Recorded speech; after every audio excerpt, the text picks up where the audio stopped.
It's time to rule the anime cons with our special guest today, Miss Starfall Cosplay.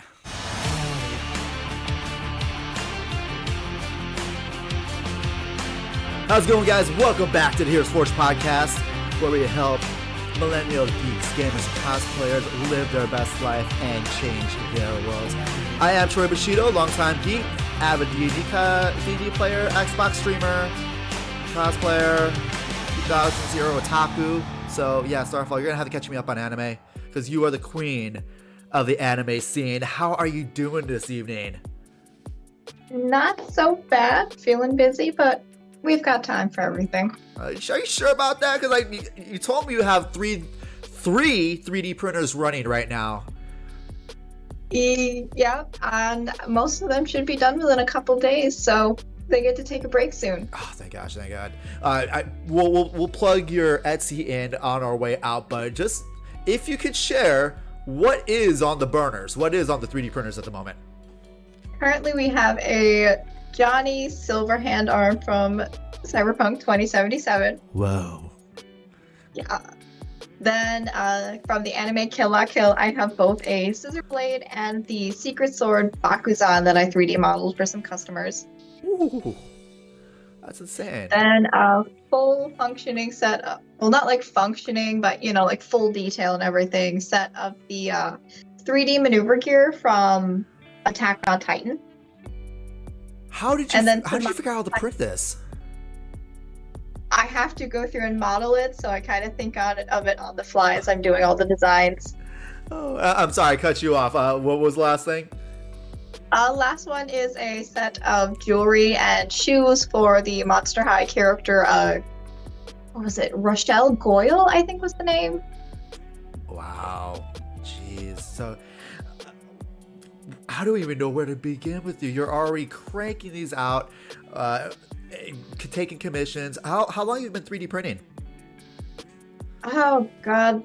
3, maybe 4 years now, I want to say. Oh, that's insane. That is insane.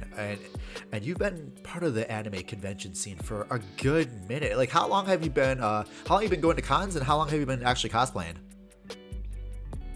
I've been cosplaying for maybe 10 or so years and doing cons since high school.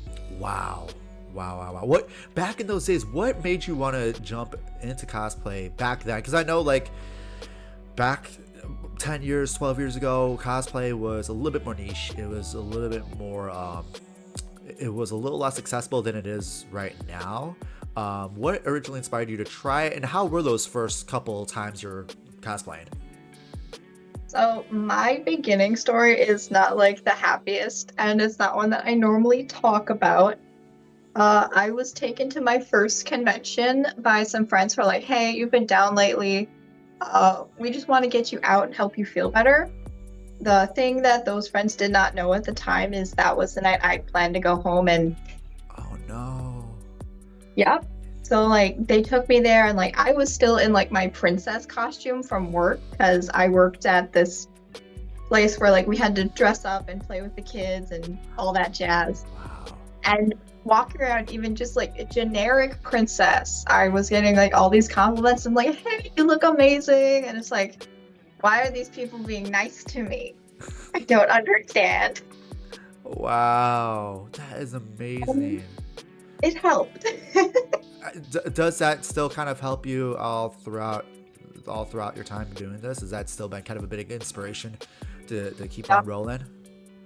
With that helped me be like, there's good things happening. And so like I dove into cosplay and conventions, and as the time just kept going on, my brain's like, I want to be able to give back somehow. So like I opened my shop and I've been selling patterns and models for cheap. I've been running panels on educational topics and just doing whatever I can. That's so awesome. That's excellent. And keep in mind, like, I knew a little bit of whenever we talk about these superhero stories, and this the brand when we do this type of podcast is unleashing everyone's inner hero, and we see the person, we see the awesomeness. Like, we see your Instagram, we're like, dang, that's is awesome. We see you at these conventions. little behind the scenes with the audience, I did not know the depth of her origin story. So the first time that you guys heard this origin story from Starfall is the first time I've ever heard of it. I personally just revered the living hell out of you, and I was just like, man, this girl's so awesome. And to be in the same room as you sometimes is like, how you doing? How are you doing? Because you look like a queen. Either you're super, super happy or super, super stressed because you're running the kingdom, but you are the queen. How are you doing it? How can I help you? So that's always that's always the energy that I always feel with you when I'm around you. Just like, dang, star eyes emojis is what it is. So I think, first off, thank you for sharing the origin story. I know that was not an easy story to tell, and if you telling it for the first time, I completely appreciate that. That took me aback hard, but it's gonna make this talk even more powerful, because it's obviously everything we do has to do with making ourselves feel good about ourselves in the world, and even when we're by ourselves. And this is the reason why I first thought of you when I was like, man, when I do these podcasts again, it ain't just gonna be me rambling in front of a microphone, even though I'm doing that right now, because holy shit, I'm nervous. But I wanted to bring in awesome people like you to really inspire as many people as we can. We change our world. It may not be a big world, but we're gonna change it. Right, we've got our community, and we like to keep them close.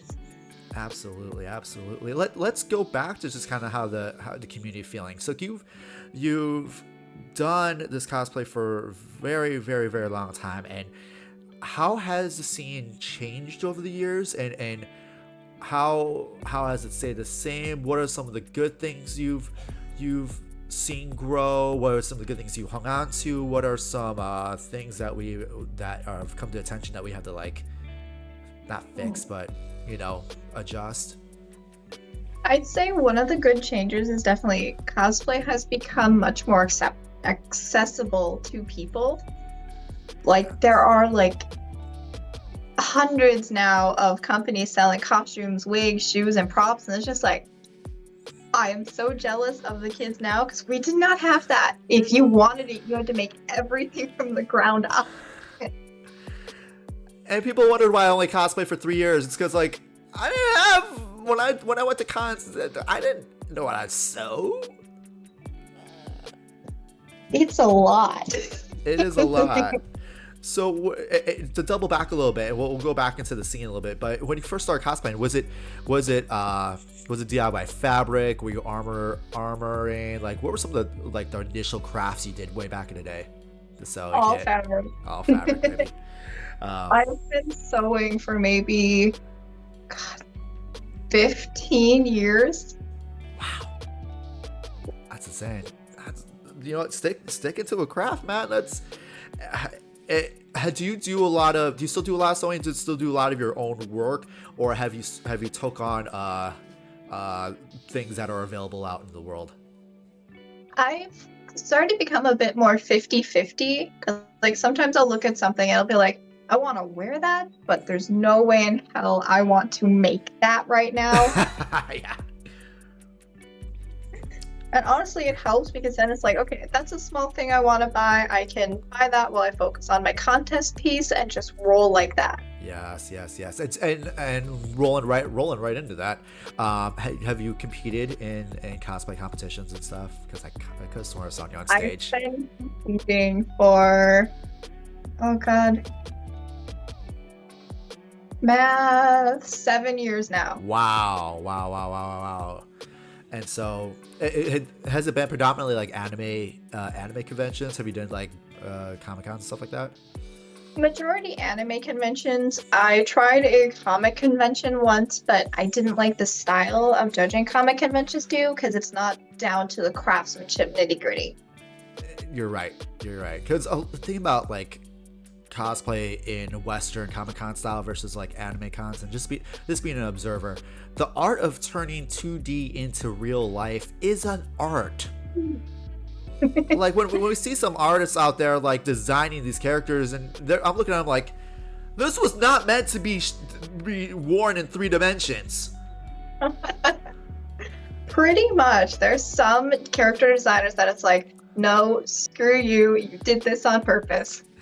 Name them. I will go ahead in editing. I will put those pictures up. Like, what are some of the example of anime characters that you came across that are like, Oh, that's a cosplayer's nightmare? oh God. What was the name of it? I think it was like Stone something. Oh God. See, this is where I'm gonna completely fall apart because names are not my forte. That's It's like okay. That's okay. that person. I know what you look like. Fair enough. Fair enough. Some of that. Ooh, good easy one. My Hero. Some of the outfits in there, it's just like this is not supposed to work on the human body this way. Yeah. So a funny story. One of the cosplayers who got me originally into the scene. I started by myself a little bit, and then getting even deeper in. There was this cosplayer. Shout out to Zombri. She actually sold me the first couple cosplays I did. But she did an Uraraka cosplay, and her friend made her boots. Then we realized, oh wait, those boots weren't actually designed for bent knees and bent ankles. Yep. And so poor Brie, I'm sure there's videos out there to this day of her just like waddling like she's Forrest Gump with the leg braces on. Like, Brie looked adorable, but she had the "I'm trying to run, Jenny" stride going, and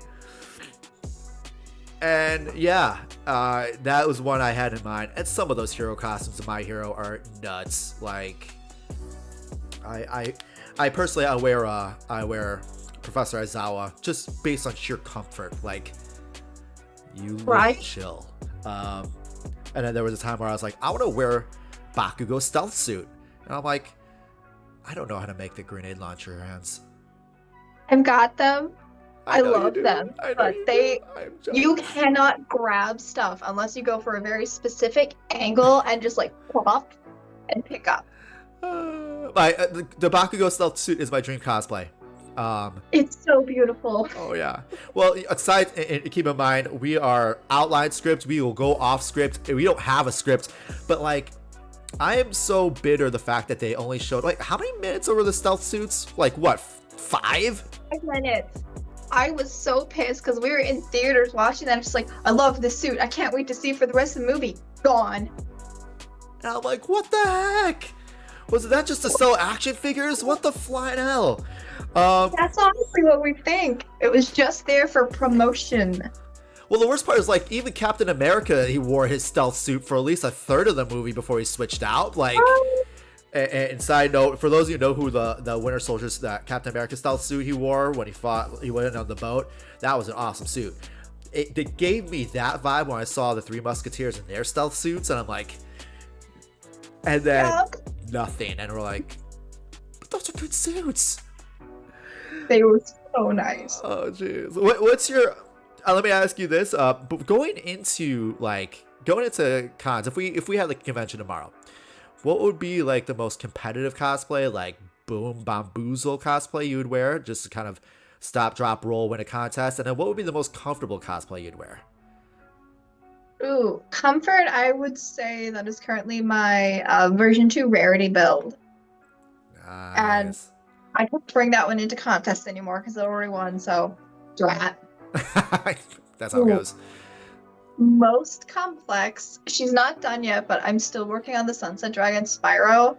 And the main thing that's taking me forever is I've been hand sewing all of the metal scales. Oh my lord! Like scale work, ring mail work. That is ring mail, yeah.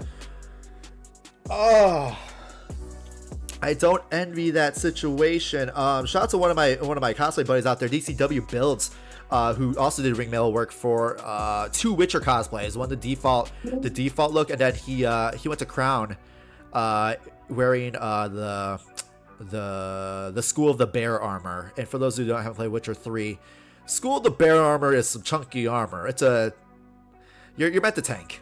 That's a lot of So how long does it take you to do a lot of those like intricacy style cosplays? Depends on the cosplay. I've been working on Spyro for about 4 years now. Oh my lord. Yep. Oh, you can't 3D print your way out of that one. No, I wish. Done by hand. Oh boy. Notice how we just went off tangent about the scene itself, and we're like, so yeah, we know the scene's accessible. Has anime conventions particularly gotten bigger and bigger and bigger since you first started? Oh god, yeah. When I first started, my initial dice shows, they were like a 2K con, and then before they died, they jumped up to be maybe, I want to say 8. Okay, wow. And now like AMKE is at 15, and we're just zooming. Yes. And as I reset my camera to get the blur out, when she says we, it's the sheer fact that she is also a convention organizer. So when I said I'm bringing Queen of the Anime Cons, my friends, I'm not joking. I wasn't joking. This is the Queen of the Midwest Anime Cons. She is the organizer of not only Anime Milwaukee, which is one of the best anime cons I've actually been to, like, straight up, and I ain't kissing your ass either. Don't get me wrong, your other convention, Colossicon North, which was what was the con that was there originally before CCN took a class? That was Daisho. Daisho. Okay, so it was Daisho, became Colossicon North, which was an offshoot of the Colossicon in Sandusky, right? If I'm knowing my organization. That is the OG one that's usually called Prime. Yeah. They love Prime. It's such an awesome name. Prime. Colossicon Prime. But so you've been part of, how long have you been organizing cons? Now we know how long you cosplay, now being the queen of the con. Tell me a little bit about like how long that's been. What is your duty or title within a con? I started helping run cons back in 18. I started as panel staff because like I've run so many that it's like, okay, yeah, it'll be easy to help new panelists get in. And my first year, I pretty much got a field promotion to assistant manager. Oh, wow. And then the next year, it was like made official that I was an assistant manager. So like, okay, yeah, you get to go through now, look at the submissions that come in, see if there's something we want. And then the year after is when they moved me in charge of the masquerade for Anime Milwaukee. Yes. And they keep growing because now for AMKE, I am also in charge of photo room, fan meetups, and next year we might be helping with cosplay combat chess. I want to do cosplay combat next year. It is so much fun. I recommend it for anyone if they just want like to fill 2 hours of a really fun game. Oh yeah. I certainly, and gosh, so yeah, the scene got big, and I'm just like thinking in my head, yeah, it's grown so much. And we'll definitely talk about this today, just kind of how to navigate the world of anime cosplay, anime cons. We'll obviously, so a lot of what we'll talk about will apply to like other cons, gaming cons, comic cons, but we'll go specifically anime because that's just kind of, this is our queen's wheelhouse. And what are some of the big differences with the vibe and the energy of an anime con compared to a comic con? I would say anime cons are much more accepting of any medium that comes in, because you'll see anime, gaming, comics, and books all joining the same stage. Sometimes we even get Broadway comes in, while at like Comic Cons, I usually mostly see comics and like DC or Marvel movies, and very little of anything outside of there, if at all. Which is ironic, because you would think the anime, like from an outsider's perspective, I thought the anime con was going to be far more niche. It was going to be anime and gaming. And when you had me do MC work for the anime meetups, I also get the list. I'm like, what the heck is Dungeons and Dragons doing here? Holy shit, the size of this Dungeons and Dragons meetup. And then, by the way, side note, I've been on a massive D&D kick. I know everyone knows me as a D&D guy, but I've been, man. But yeah, I was surprised at the openness and the less niche assumption that I had about anime conventions. Maybe I'm just imagining it. I could have sworn at AMKE I saw a Hamilton cosplay. Yep, that was probably Sparrow Styles. They are one of our resident Hamilton cosplayers in the area, and I love the attention to detail they do with their clothing. Oh man, I wasn't imagining it. I'm like, that wasn't just a delusion because we were all tired for a whole weekend. No, perfectly real. Oh wow. So yeah, for those who weren't there, like the meetups we had at AMKE was like, so we had the anime, we had niche anime, we had generalized anime, we had gaming, we had Marvel DC, which again, wall to wall, like Marvel versus DC was wall to wall in that area. Dungeons and Dragons, oh yeah, it was so huge. And then I remember we capped off, what was it, Saturday night with the onesie and Kig meetup. Yep, pajama meetup. The pajama meetup, and I'm like, even that was huge. So it was a surprising amount of acceptance at anime cons where maybe it's I hate to use this word. I really hate to use this word, but maybe because the amount of normies that are at the Comic Cons, they are a little less receptive of more broader niches because they're just gonna be like, I don't know what that is. Spider-Man! Spider-Man! Spider-Man! Spider-Man! Who's that guy with the wings on? Vaxeldon, Critical Role. Spider-Man! And so I want to be very inclusive, so I don't want to use the word normies and be like, man, those non-nerds don't know what the heck it is. But like, I think maybe at anime cons we're just so, it was almost part of the territory of like, yeah, we're gonna go in some territory here. We're gonna go in some weird stuff. Yep. I've noticed the majority of the time the anime fans who are like, they main anime, they still at least like pick a few outside things, while a lot of comic nerds I've known are just like, it's only this road, we don't go off a different path. Oh yeah, I unfortunately that's what I've noticed. Because like, yeah, Marvel DC will stick with Marvel DC, maybe because like there's a lot of material to cover. It's more familiar to them. The vibes are more familiar to them. The mainstream media is more familiar to them. There's just more content for them to absorb, take in, talk about. And like, I can understand that. A lot of Marvel and DC have like the specific storylines that they can purely follow. Well, if you jump into like anime and gaming, we have like 1,000 stories for the same little setting. Yeah, and maybe it's the belief that the world is bigger is what makes the vibe of the anime con just a little bit more welcoming, a little bit more open. Because I think maybe and I'm just throwing assumptions out here. Please correct me if I'm wrong, because I'm somewhat new to the anime scene, the anime convention scene.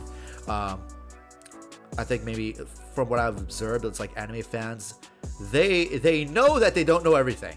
They know that there's going to be a lot of fandoms that just woo, and it's more of that open curiosity of like, well, for one thing, your cosplay is awesome. Two, what is this? Should I watch this? Should I try this? Yeah. Like one of my favorite cosplays I've done is Scanty Diamond, and I've gotten stopped so many times that I'm just like, I don't know what you are, but this looks so cool. And it's like, here's the character, here's the anime, here's a synopsis. Go watch it. Bingo. Which would probably be what he would hit me with if we were ever strangers, because I'm a 2000s era, I'm a Toonami era anime kid. So I lost touch of anime after about 2011. So like I tried getting through Bleach, couldn't finish it, and then my interests went away for a little bit up until I started cosplaying in 2018. So I was at Toonami era, the Dragon Ball Z, Cowboy Bebop, Mobile Suit Gundam, that crowd. I mean, I don't blame you. I have not finished Bleach, and I've started it like 4 or 5 times. The thing about Bleach is like, wow, it should be faster paced than it is. It's Dragon Ball with swords, guys. It's not hard to write episodes for. It's not that hard. It freaking.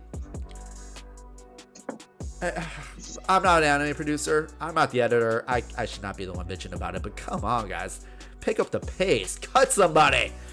I felt the same about One Piece, because there's over 1,000 episodes on that. I swear to God, I have not watched a single episode of One Piece because I'm just intimidated. I am straight up intimidated. If somebody going off tangent in fandom, so Critical Role has a person named Danny Carr. She is known as the Lore Keeper. Her job is literally to blog summaries and then VO summaries of like a dozen episodes. They need a Lore Keeper for One Piece to just speed run the casual that catches up. So yeah, if anyone is like super into One Piece and you want to like make some mucho moolah on YouTube, be a Danny Carr, be a One Piece Lore Keeper. Catch the rest of us up, please. It would help so much. Oh god, we're not even talking about cosplay yet, but we just got so much anime talk. And obviously these questions, I had a handful of questions for you, and then now I'm just thinking more off the top of my head, so I apologize in advance. So the one obscure cosplay you did was the anime the most obscure one you've ever shared that you had, or do you have other very obscure anime that?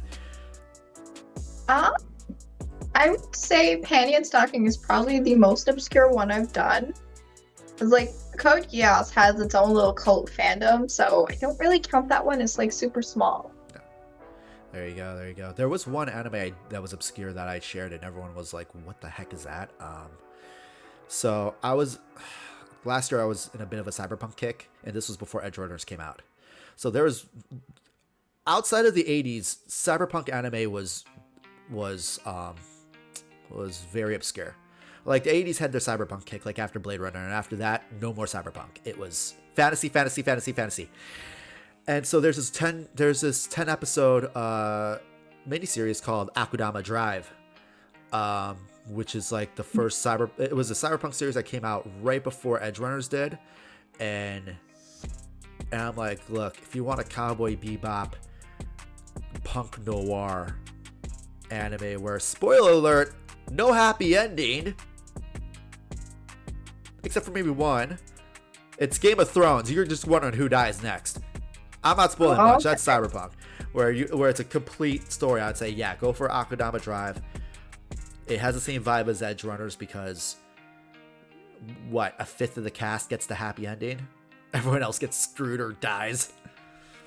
Honestly, when you were saying cyberpunk, my brain was just like, is he gonna say Space Pirate Captain Harlock? Isn't Harlock an older anime, like way back in the day? That's like what, 90, like late 80s, early 90s throwback?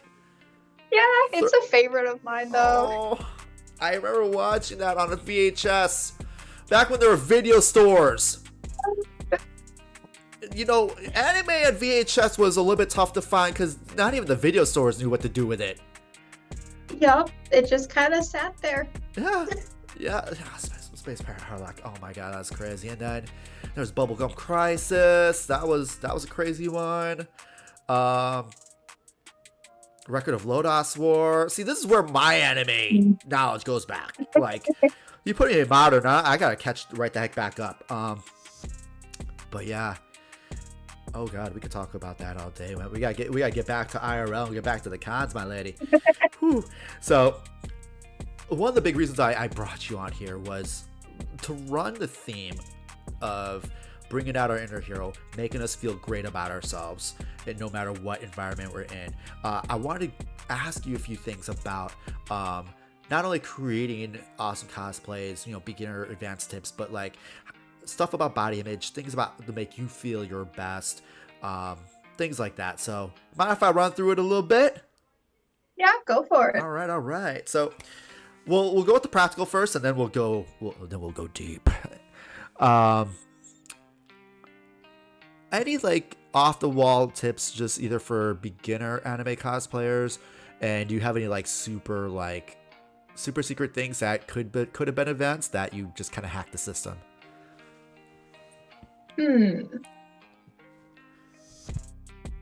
Like just getting or wearing the cosplay. Like, are we saying Let's like start with the build crafting or first. buying? We'll start with the craft first.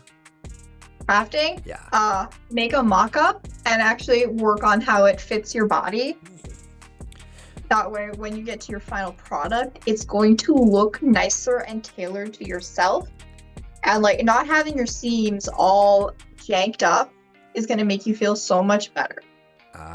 So Are there like resources online that talk about like creating like body mock-ups or like body like temporary body mannequins? Because it looks like that's going to be kind of a trick. Yep, there are a lot of people who have made videos about mock-ups. I'm working on my own personal series for it. I just procrastination. And business, that freaking Etsy's lighting on fire. Yeah. You know, that's not all your fault. Good things happening. But yeah, so mock-ups, that's a huge beginner thing. It's funny. Like one of my boys, he was walking around like a duct tape mummy when my girlfriend visited him because it's like I'm making my mock-up. And Yep. And the biggest mistake I made when making mock-ups, I made my mock-up too tight.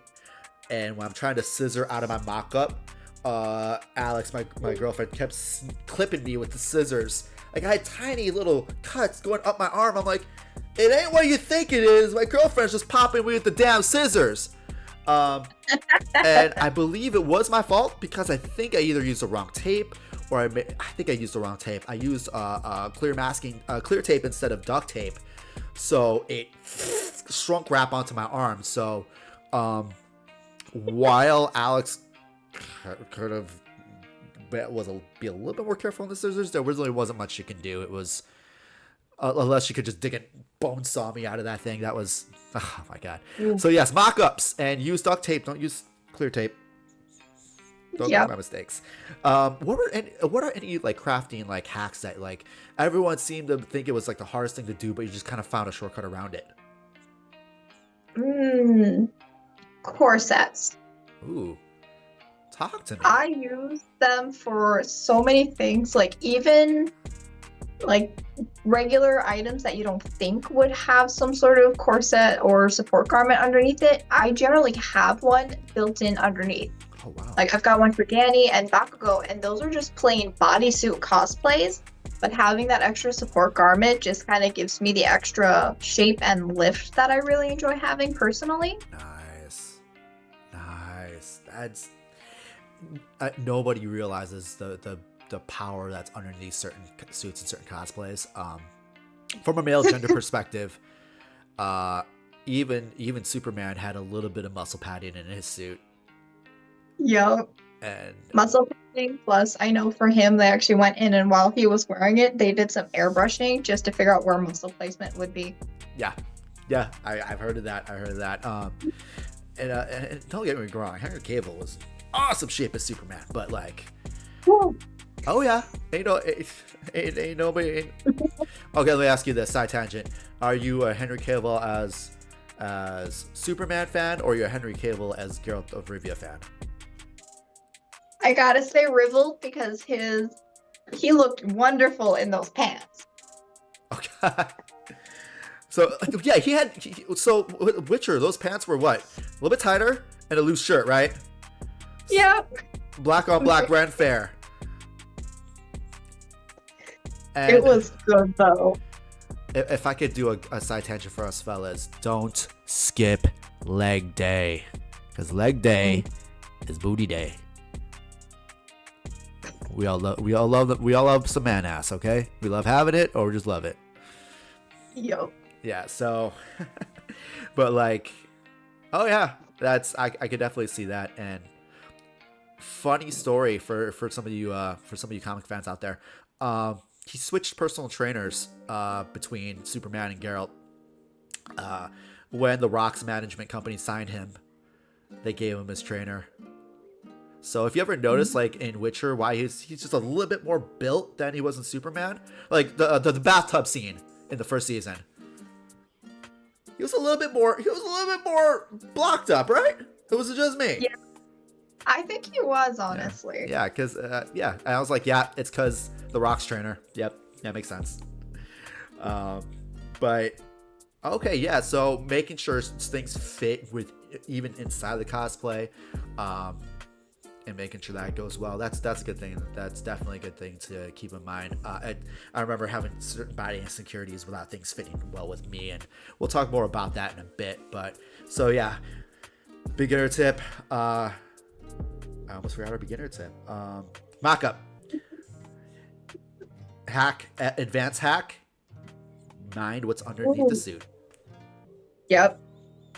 Yeah. Like you can make anything fit nicely to your body with just a little extra work. And I've seen a lot of people be like, oh, well, this is just a basic item. I don't need a mock-up. And it's like, I've seen plenty of people where they'll think like, I can just make this super big and then only take in the back of the garment.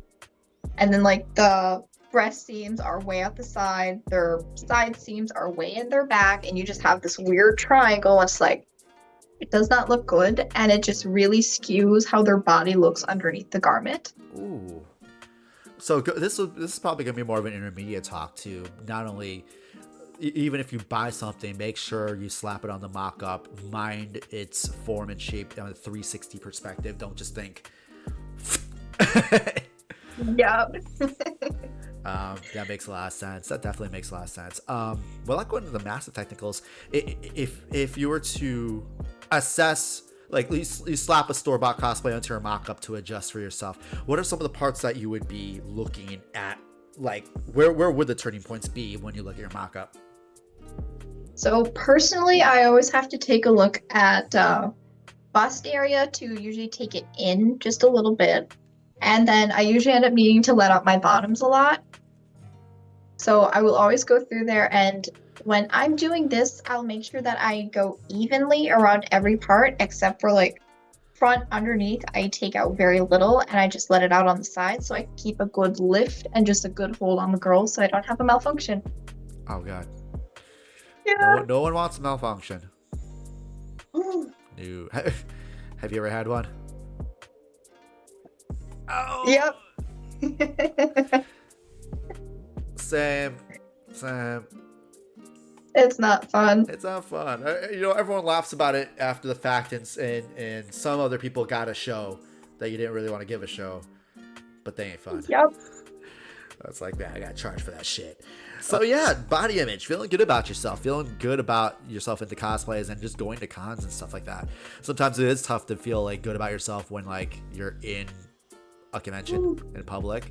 Tell me a little about the experiences you had with that, as well as like things you did to kind of help maximize your mojo. Your mojo, baby.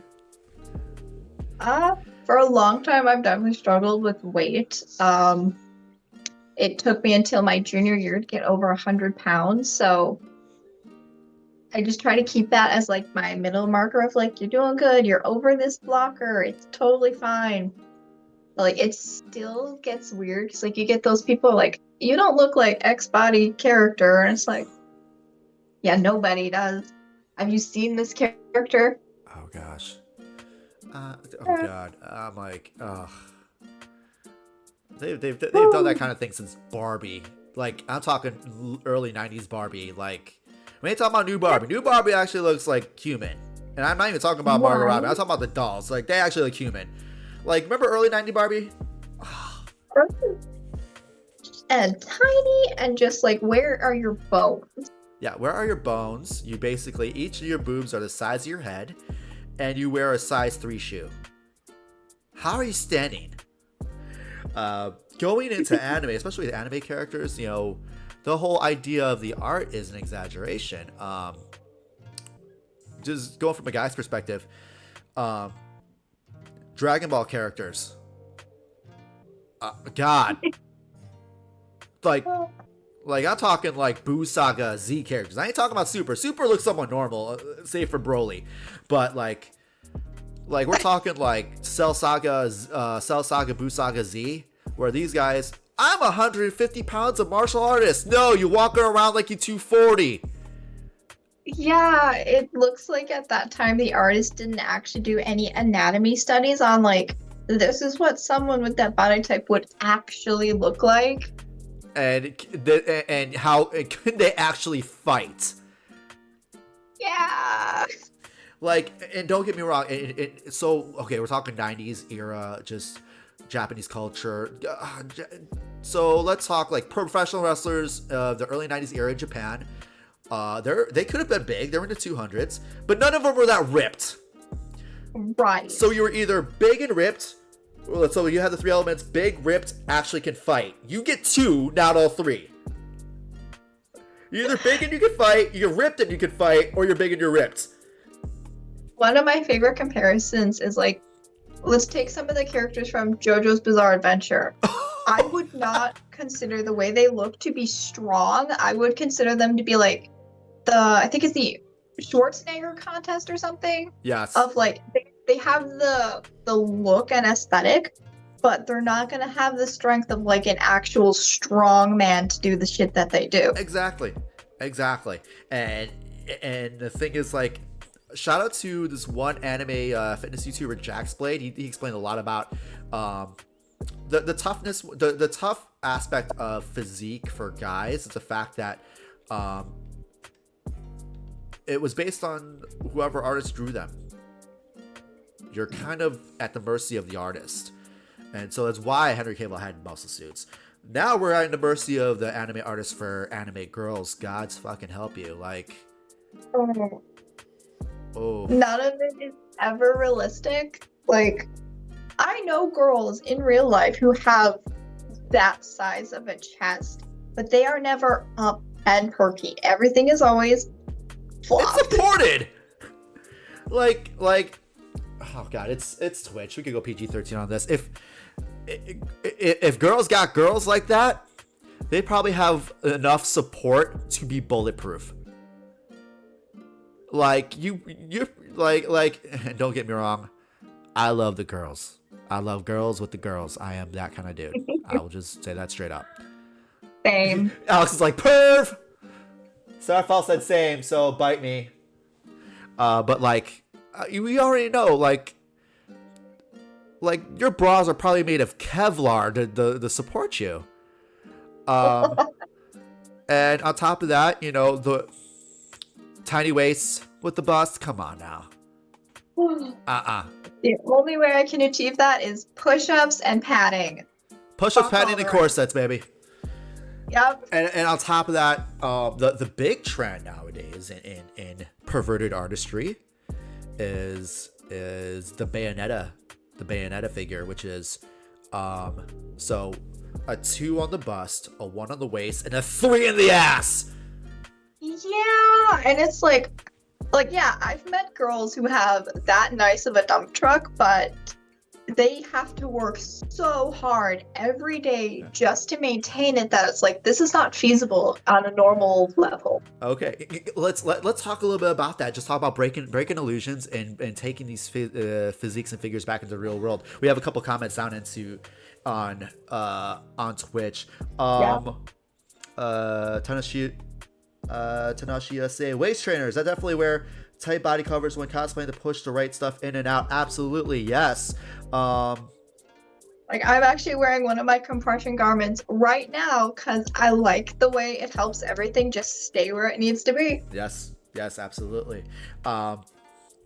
For us fellas, sometimes some guys will wear waist trainers. One thing I like to do is wear things that fit sternum up, loose sternum down, and that's kind of how I like to go. And I hate how the gym bros have abused the fashion of sleeveless hoodies, but I love sleeveless hoodies.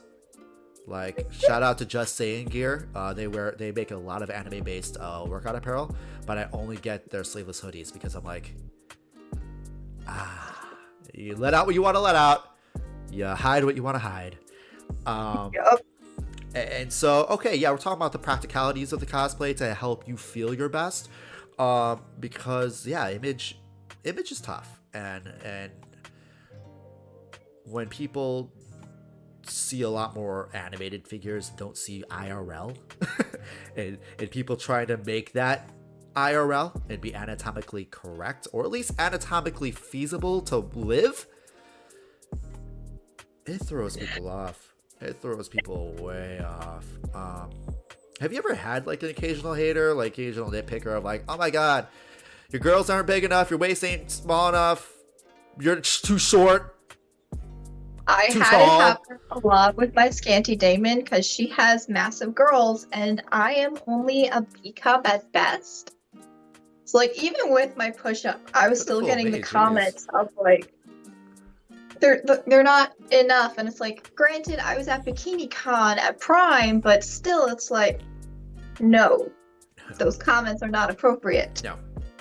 Yeah, for one thing, they're not appropriate. For another thing, they can mess with your head a little bit. And you have to imagine. Like, on Instagram, I specifically have it set up under like blocked words in comments, so that anything remotely going to like body type is just automatically deleted and filtered out, and it helps so much. I'm letting my reaction face stick a little bit longer than it naturally is, because I'm going to clip this later. That it's important. Like, I've met a lot of people who did not know you could do that with different social medias, and it's like, yeah, you can filter comments, so you can remove comments that you get repeatedly, and I get body comments very often. And so you could actually filter it out of your social media to, oh my god, that is amazing. Yep. Like, that was one of the biggest things I had to do just to help my own mental health and stay on social media. And that's the thing. That's the tough part. And we'll dive more into this tangent as well in a second, because it's so important to, like, yeah, we get it. In the cosplay community, social media is very important. It's almost, I don't want to say it's almost essential, but let's be honest. It's pretty essential. Like, unless you are known for one awesome, amazing cosplay that you attend every year. So there's this one guy who doesn't have social media, who cosplays the Joker at every single Chicago con. Oh. Yep, and because he's it is Alex, and because he's a med student, he doesn't do much social media because he's too damn busy. What's up? That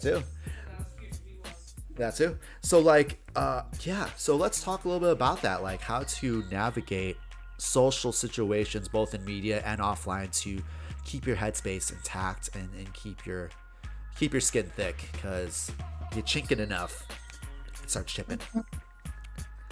Yeah, my biggest thing is definitely like locking down your socials. Like, most people are gonna understand what things kind of push them, and unfortunately we cannot trust other people to just be like, hey, saying this rude comment does not do me anything. So lock it down yourself first, and then, like, as you're going through life and people, if you notice somebody's constantly crossing a boundary or something that you don't enjoy, cut them. It does not matter. Just get them out.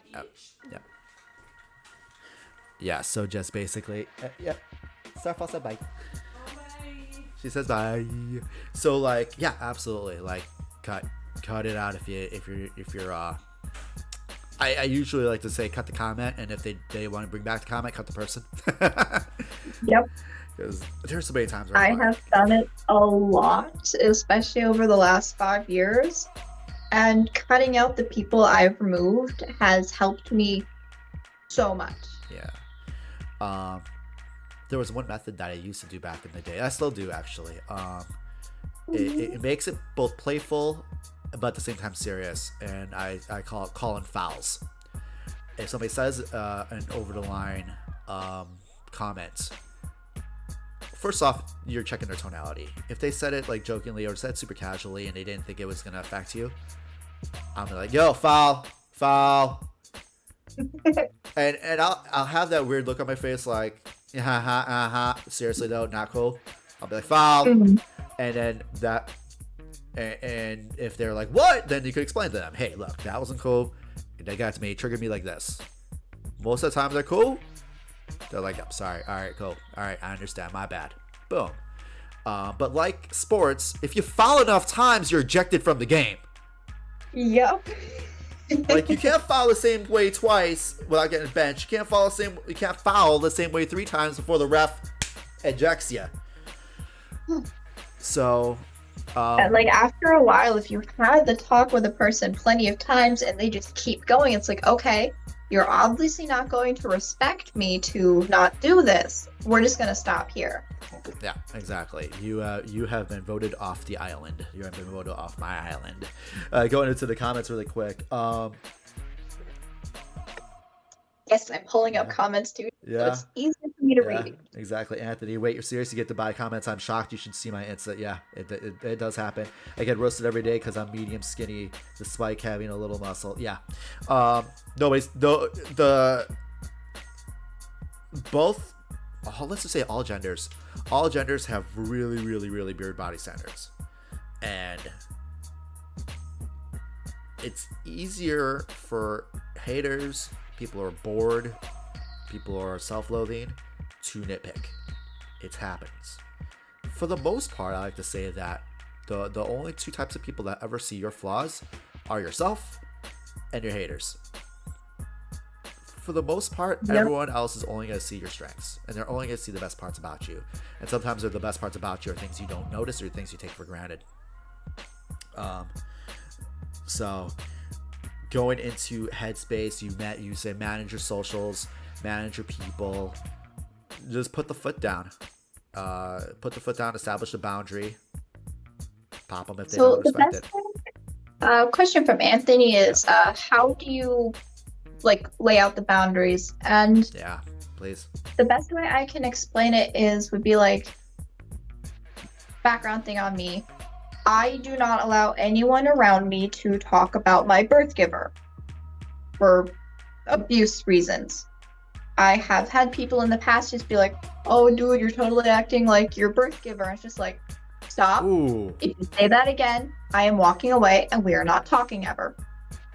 I have had people like, well, you can't stop me from saying what I want to say. It's like, you're right. I cannot, but if you say this, I am leaving. And that is kind of the best thing you can do is like, okay, you can do X, but that means me, gone. Yeah, you just gotta sometimes you have to re-specify the rules. So let's call it the rules of engagement, the rules of healthy friendship, let's just say. You know, and if that's a foul, that's a foul. If that is a flagrant foul, then, you know, like even in sports, they have more severe fouls than others, you know. They have flagrant fouls. They have 5-minute penalty boxes. They have one offense you out. Yes, people have the right to say whatever the heck they want, but they also have a right to the consequence.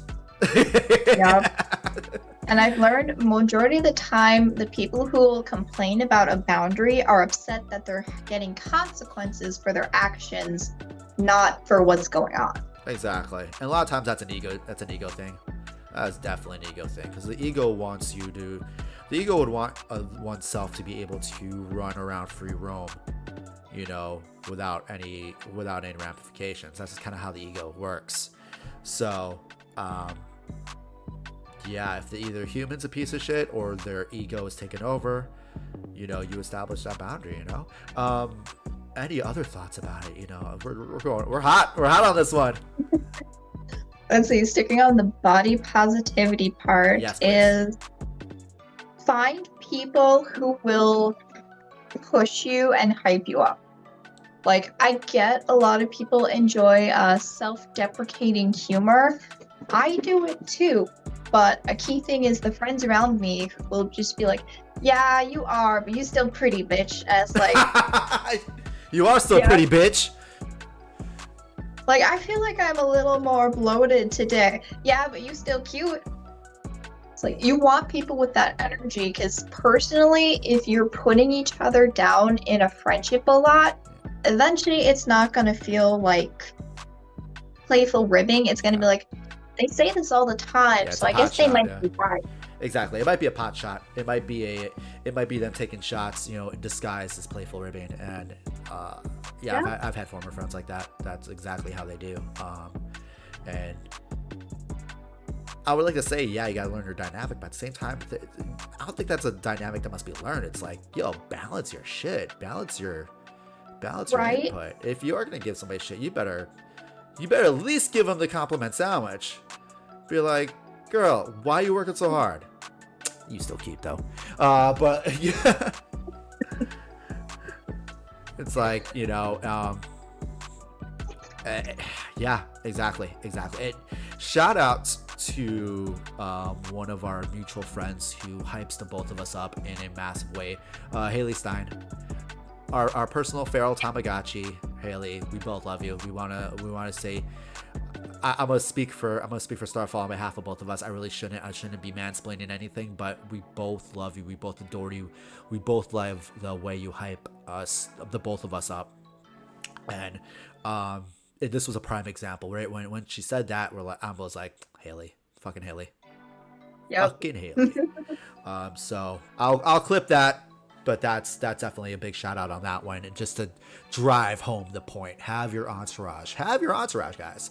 Even if your entourage is basic, even if it's an entourage of one. Sometimes Ash only had a Pikachu, and that's all he rolled with. Still works. Yeah. He's retiring a champion after 25 years of service. He's retiring at 10 years old. Figure that out. But okay, sorry, tangent. So, what's up?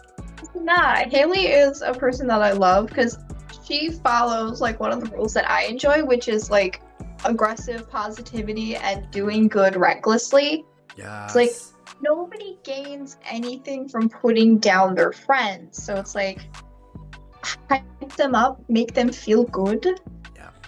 And then like you see their smile, and you're just like, I caused that. That makes me feel good. Oh, the happy. Yes, I feel happy just hearing it. Excellent, man. Dang, we dropped the mic on that. So now let's say this: you have your built cosplay. It's built from the outside and then inside. It's fitting you. You're feeling it. You have your entourage. You have your boundaries. You're going to the con. Now, as queen of the Midwest Anime Con, what are some tips and tricks for a con patron to have a successful con, whether it's a 1 day or a 1 weekend? Shower every morning. Yes. Yeah. Like, I try to shower every morning of a con because it helps me feel refreshed. If I can't shower or something, like I have wipes that I can just be like, do, done, let's go. Yeah. Water.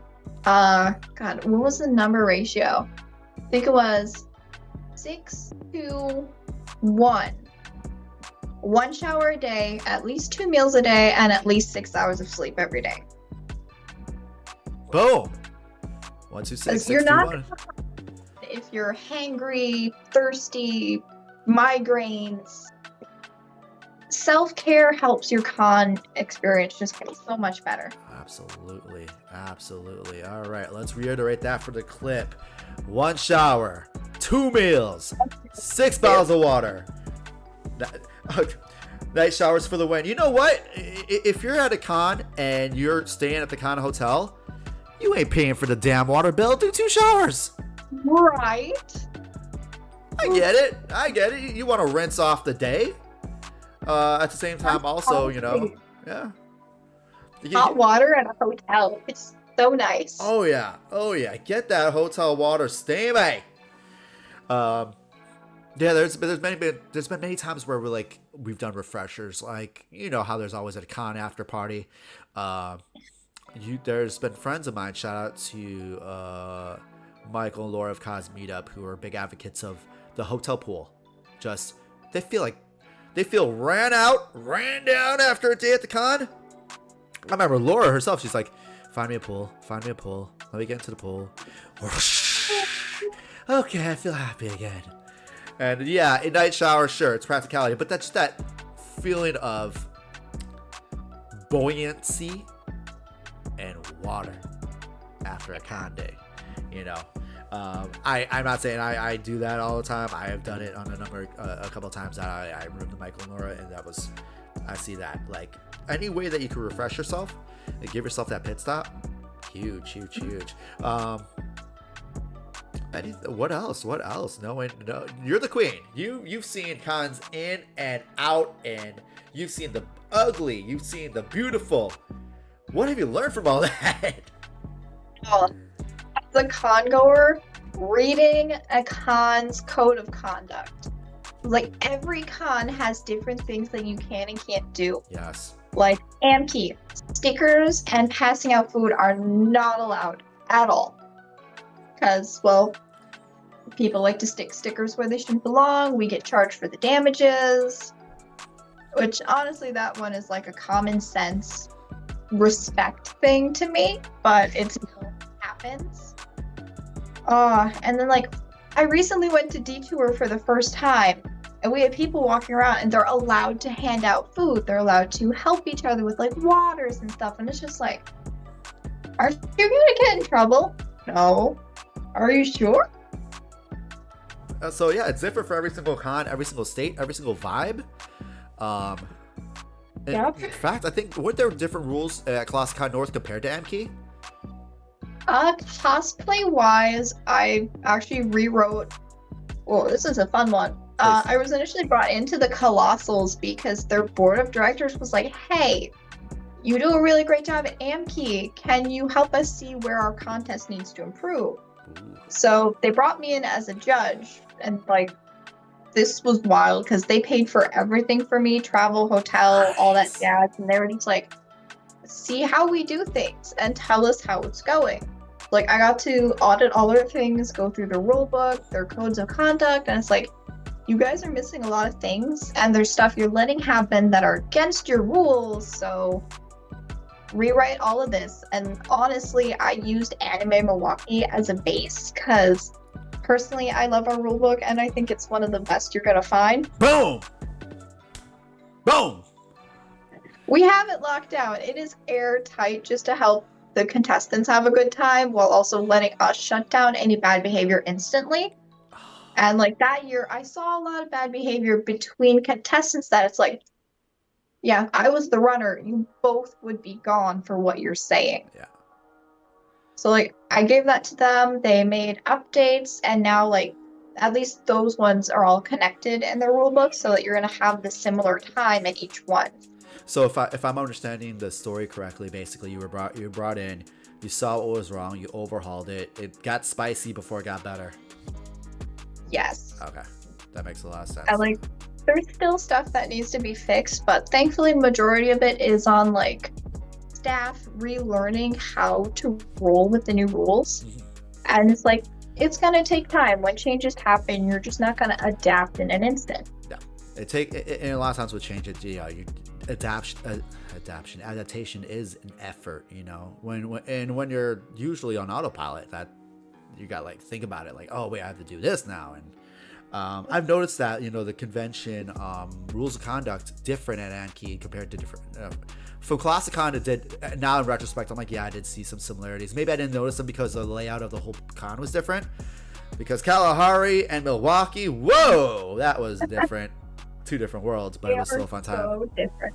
And then the conduct at C2, to compare it, I'm like, what is this?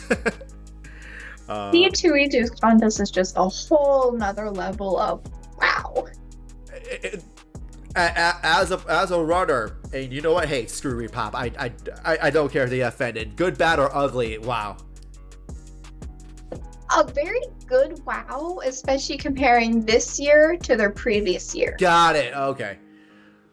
Got it. I thought you knew something I didn't. I'm like, well, I don't, because C2 is usually my home con. I don't notice any big differences like with Kodokan. And the thing I noticed at C2 was they moved the red carpet to a picnic area and then ditched the red carpet for the rest of the con. That's the only thing I noticed. But like everything else was sucked. Rip red carpet. Now it's a picnic carpet.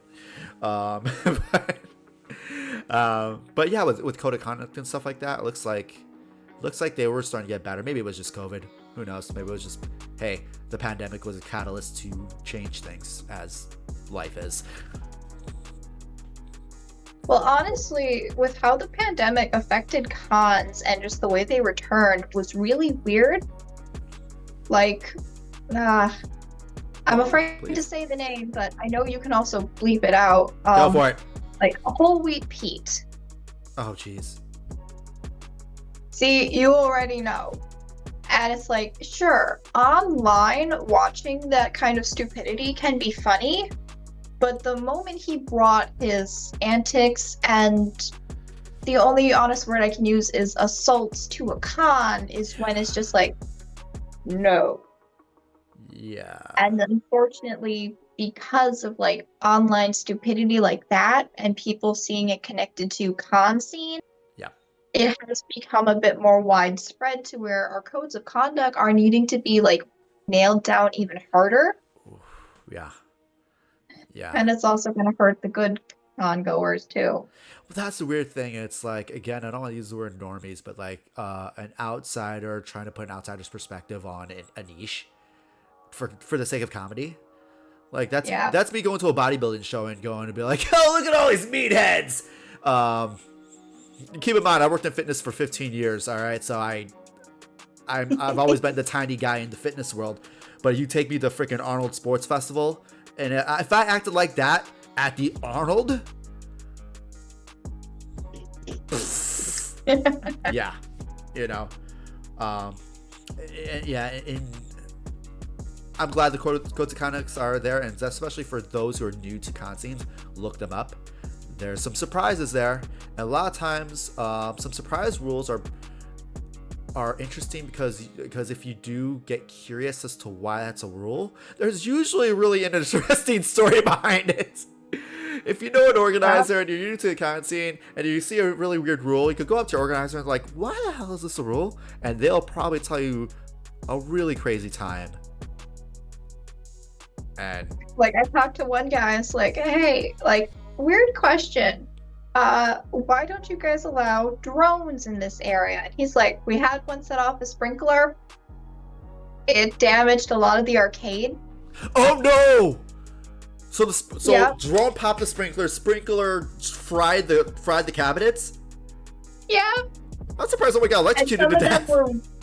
They were old vintage cabinets too. So it's even worse because you probably could not replace them. Oh no. Oh. It was bad. Oh. And one of these days we'll meet up in person and I will read your entire rules of conduct and I'll be like, yeah, Starfall, why this rule? What story? What story behind this rule? What story behind this rule? What story behind this rule? Alright, what idiot made us make this rule? Because I will not name names. But the first time I've ever heard of something like this was at AMKE's, the AMKE sticker rule. It was like the AMKE sticker and food rule. When I asked you, and I'm not gonna share it online, but when I asked you the story behind that rule, I'm like, really? Yep. Well, that one was so bad. Yeah, not diving into details for the live audience or for YouTube, but let's just say a band of idiots ruined stickers and food passing for the rest of us. Yep. If DM one of us at Troy Bushido or at Starfall Cosplay if you want the details of that story, but yeah, the idiots ruin it for the rest of us. Whew. But yeah, read your code of conduct, guys. Which would then dive us into the last question that I have written down because God knows our tangents. We're already like beyond an hour. Wait, no, yeah, about an hour out. Whew. Yeah, hour 15, hour 16. Shit, we are on fire tonight. What are some etiquette tips that are... First off, shoot me a couple common sense etiquette tips for the sake of our audience, and then shoot us a couple uncommon etiquette tips that you wouldn't know unless you went to a con or two, made this mistake. Shout out to a couple of my cosplay friends and cosplay scene friends who have made a couple mistakes, but we had to sit them down to be like, yo... I would say the screaming, just don't do it. We get it. You're excited. Oh my God, it's that character, but normal volume. Yes. Everyone appreciates it because you don't know who around you might be either hungover or just have a headache. And then, just being aware of where you are in the con space so you don't accidentally run over or step on something. Just, being kind to the people around you. Absolutely. The ride on that. If you don't have spatial awareness, get a handler. Like shout out to Pocketful of Ash, who was a handler of a Chainsaw Man cosplayer. From the meetup in AMKE. And I was looking at that Chainsaw Man cosplayer. I'm like, how the heck do you see anything out of that thing? It's like, I don't. You don't. You don't. But like, no, I can definitely see that, and I can see excitement. I was about to mention, my partner Alex. She actually is part of on the autism spectrum. So sudden noises, sudden crashes, big booms, crashes, and like that. No, big no. Yep. So if you have any sort of And like I even like to point out for that one, it's not just people who are on like the autistic spectrum. For those of us who have PTSD related issues, anything like that can just floor the people around you. Oh yeah, and you'd be surprised the amount of PTSD from crashes, big noises, and big pops. That's insane. But yeah, Yep. Watch the noise, watch the sudden spikes of volume, watch your space. I'm sure we're forgetting etiquette because we've just been in cons for so long. Can I touch you? That one. Oh God, I hate that one so much. Never touch another person until you've asked. Yeah. And then you even have to remember, like, keep it appropriate. If you're like, hey, can we get a hug together or X, Y, or Z? Yeah. Only do the thing you ask. Like, I remember way back, I did a demon cheerleader cosplay with my friend as an angel cheerleader. And we had this guy cosplaying as, he said it was Blue Mountain State. I don't know what it is. Thad. I guess something about football. Yeah, so Blue Mountain State was this. Oh god. So Blue Mountain State's a early to mid 2000s frat boy TV series. In the vein of American Pie, and like American Pie meets college football is essentially what I would describe Blue Mountain State. So if this guy, don't tell me this guy came in as a character from Blue Mountain State. Yep, he had like the full football uniform paddings and everything. Just like, yo, cute cheerleaders, can I get a picture? And it's like, sure. So like I just stood there and then instantly I'm just like squashed in and all I can smell is beer and BO and it's just like, I don't want to be here anymore. I need a shower and so does my cosplay. Yeah.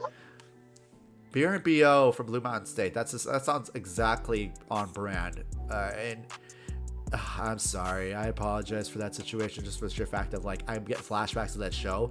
That's that early 2000s toxic masculinity show that like Spike TV loved and then Netflix took on. Yeah. Oh, that does not sound pleasant. No. You know, the 2000s were weird. They really were.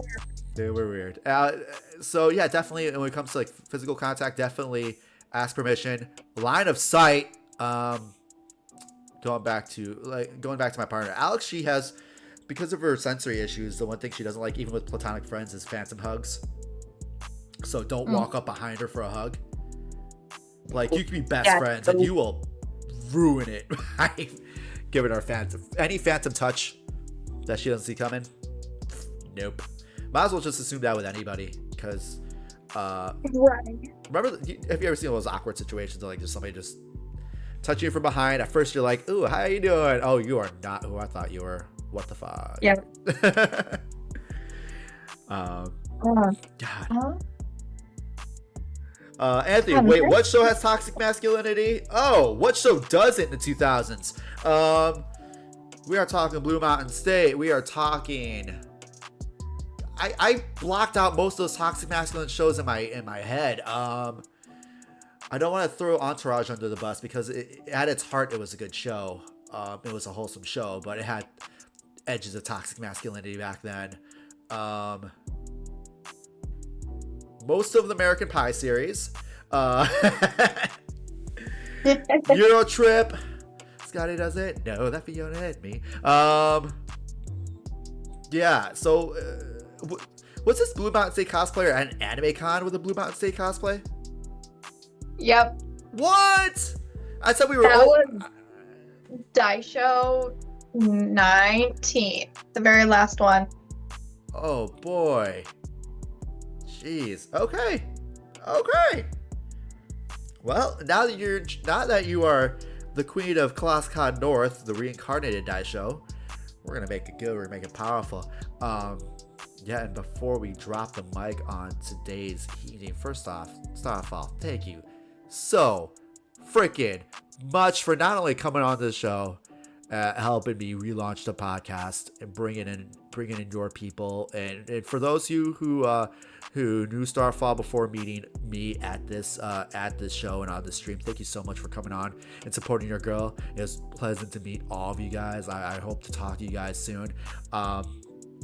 And again, thank you for going into overtime with me. I didn't know how long we were gonna take. I scripted 45 minutes to an hour, and even without takes, we went hard, we went ham.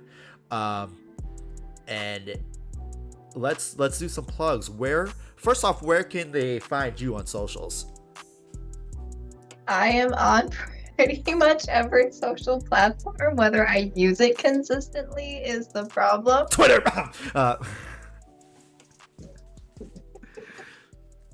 I say my main is probably Instagram, Etsy, and YouTube right now. Yes. Oh, you do YouTube videos, yeah. So yeah, Instagram on the frequents, YouTube's for the longer. You said, are you gonna be doing tutorials on YouTube videos as well? Is that something that we're gonna be seeing? I do tutorials, and I'm planning to start getting into a monthly prop series. I just need to get the time to actually start going on it. Because you're actually busy doing the props. Yeah. Ironic, you don't have time to talk about the thing because you're doing the damn thing. Yeah. Exactly. And then the two name the anime cons that you run. You are the queen of cons. I wasn't lying. Which are the cons that you are ruling over at the moment? Currently, they are Anime Milwaukee. I am the head of all cosplay events happening for them. And then same thing for Colossal Con North. Awesome. Those are both Wisconsin-based cons.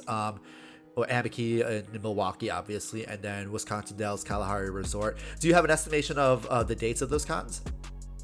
Oh gosh. I know that Colossal Con North is going to be the same weekend that Dice Show always was, so the weekend before Thanksgiving. Awesome. For Anime Milwaukee, we are going to be March 8th to the 10th next year because we decided to move back a month.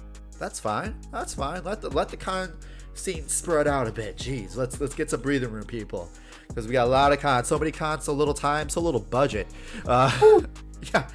So perfect. Yeah, check her out on Instagram. Check her out on YouTube. Go to the Wisconsin-based cons of ClassCon North, AMKE. But for those who want to keep track of what we're doing here at the Heroes Forge podcast, go ahead, follow me, Heroes Forge Coach on YouTube, Troy Bushido on YouTube, Troy Bushido, as well as Heroes Forge Coach on Instagram. And yeah, thank you guys for coming in. We will see you guys next time. Just remember, let out your inner hero, change your own world.